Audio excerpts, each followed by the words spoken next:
very, very much. For those of you who are quick in math and added up those years, this is my golden anniversary in higher education. How about that? So, I'm really delighted to join all of you as we celebrate and honor some extraordinary individuals and companies with the World Trade Center Institute's International Business Leaders Awards. These are some incredible, exceptional companies. I can't wait to hear their stories this evening. And I want to thank Deb for the very generous introduction and for the opportunity to speak to you briefly this evening. Now, she underlined briefly. I want you to know that. Let me begin by actually commending Deb and Harold Adams, the Institute's founding and only board chair, for their exceptional leadership. There can be no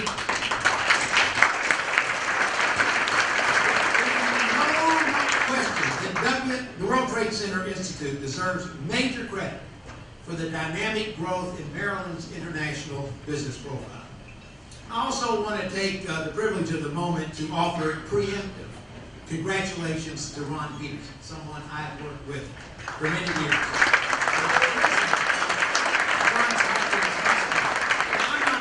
His thunder by going into a lot about his bio, but you all know that he is being honored with the International Leader of the Year Award, and he's had such an impact on the Johns Hopkins Hospital, the world's top-ranked hospital, folks, right here in Baltimore. Isn't that something?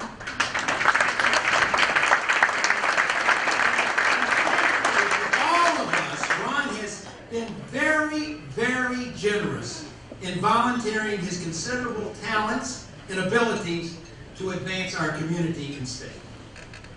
Now, when Deb ran out of options for a speaker to make introductory comments this evening, she turned to me and asked if I could talk about the future of higher education. I thought, wow, that's a huge topic and a wonderful opportunity. But then she said, you have 7 minutes, including your introductory comments. Now, we all know Deb has a mean look for speakers, so I knew I was in for a challenge. In the end, afraid of her hook, I decided to narrow my comments significantly and focus on a more specific topic. And that's the critical importance of the relationship between the world of business and the world of higher education in today's innovation economy. And the fact is, when it comes to innovation, the line of demarcation between our worlds is not just becoming blurred, it's being obliterated. Why is this so? And why is this critically important for Maryland's future? The truth is that America's and Maryland's success in the global economy lies in innovation.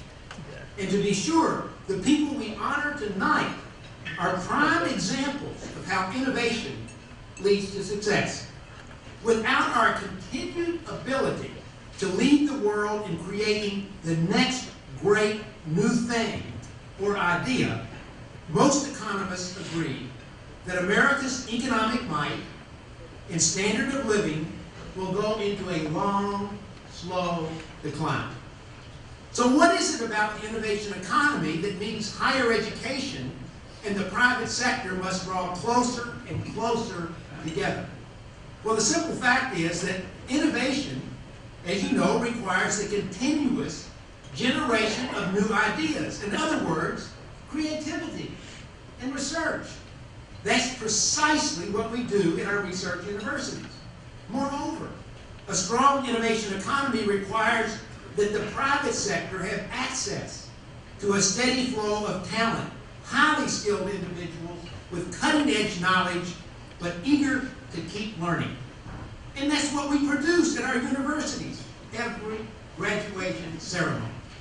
The good news for Maryland is that we are a national leader in R&D. In fact, thanks to our great research universities and the abundance of federal labs, we rank #1 in federally sponsored R&D per capita, and #3 in the total volume of sponsored research among all 50 states. We have top-ranked colleges and universities, both public and private, with especially strong programs in the STEM disciplines, churning out thousands of graduates every year. The truth is that most other states would die for what we have. So if that's the case, why aren't we already a hotbed of activity in the innovation economy? It turns out that Maryland has an Achilles heel in this regard. Historically, we have lacked the infrastructure and incentives to promote entrepreneurship and to grow new businesses.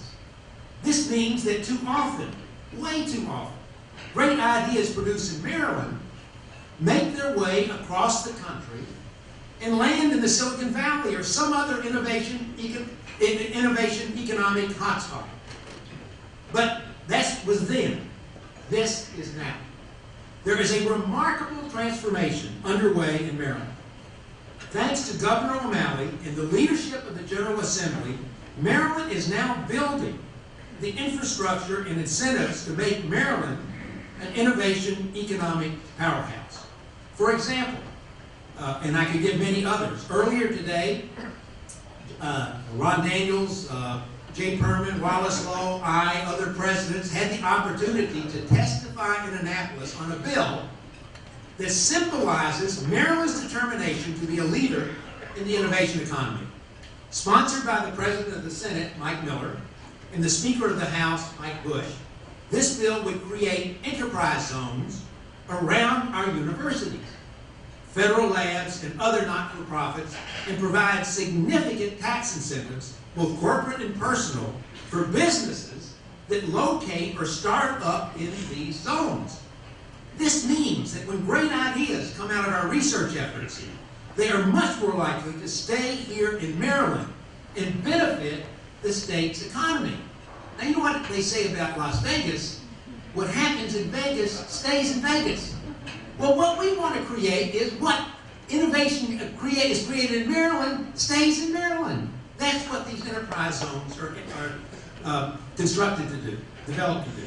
And it will encourage entrepreneurs to locate their enterprises near our universities where they can tap into the considerable talent and expertise we have in our faculty and student body. This bill is part of a larger package and comes on the heels of Invest Maryland, a bill Governor O'Malley championed a few years ago. Invest Maryland created an $85 million venture capital program funded by an auction on corporate tax credits. The fund provides early-stage capital for investment in young, high-tech companies in life sciences, information technology, and green energy. Last year, we again worked with the governor to create Innovate Maryland, an initiative that brings together and provides infrastructure funding for Maryland's universities, federal labs, the business community to advance technology transfer and commercialization efforts.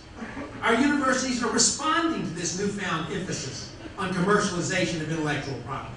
Both Johns Hopkins and the University System of Maryland have made substantial investments aimed at building our technology transfer and translational research capabilities.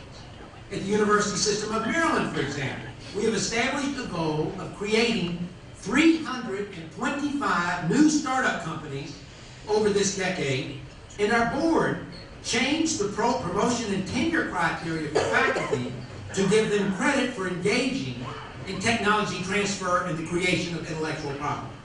We're working in partnership with the private sector in the design of courses to ensure our graduates have the skills needed in the workplace of today and tomorrow. Yes, it's an exciting new day in Maryland. I see that Deb has her hand on the buzzer, so I have time for just one more shot. If it goes in, we'll win the game. Some few of you in the room are old enough, as I am, to remember when Lefty Driesell became coach of the University of Maryland basketball team. Upon his arrival, he announced he was going to build Maryland into the UCLA of the East, which was the dominant team of that era. Lefty did well, as we all know, although he did not reach those heights. But perhaps Maryland's real legacy is to be for the East Coast economy what Silicon Valley is for the West Coast. Could we become, in effect and in our own way, the Silicon Valley of the East? Not a copy, but a leading innovation economy reflecting the needs and opportunities of our state and the Mid-Atlantic region. Thanks to the changes I've described and many others now underway, that ball is in the air, heading toward the basket. Only time will tell if it swishes the net and we fulfill our potential to be a true leader in the innovation economy. But in this instance, the outcome really is in our hands. Thanks for your time and attention, and congratulations once again.